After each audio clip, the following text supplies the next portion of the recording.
Welcome to the Salmon Runs YouTube. Enjoy the video. In this video, I will explain how to remove your Cadillac ATS battery.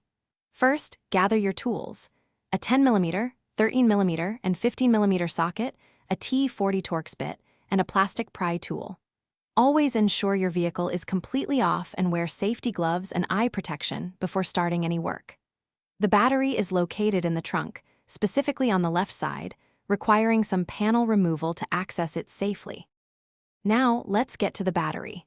Begin by opening your trunk and securing it with a prop to prevent accidental closure. Next, remove the trunk floor mat and any cargo netting or accessories that might be in the way. Using your plastic pry tool, carefully detach the various plastic trim panels that conceal the battery compartment, typically found on the left side of the trunk. With the battery exposed, it's time to disconnect it.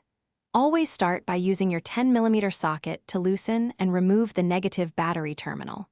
Once that's off, proceed to disconnect the positive battery terminal.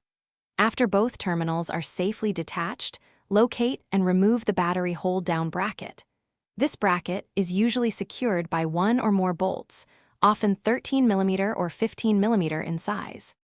Now, carefully lift the old battery out of its tray and remove it from the vehicle. Place your new battery into the tray, ensuring it's seated correctly.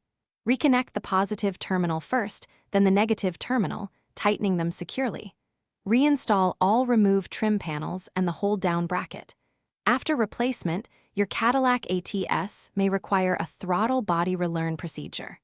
For amazing deals, including the new Kindle Paperwhite, check the link in the description below. Thanks for watching. Consider subscribing if we helped you.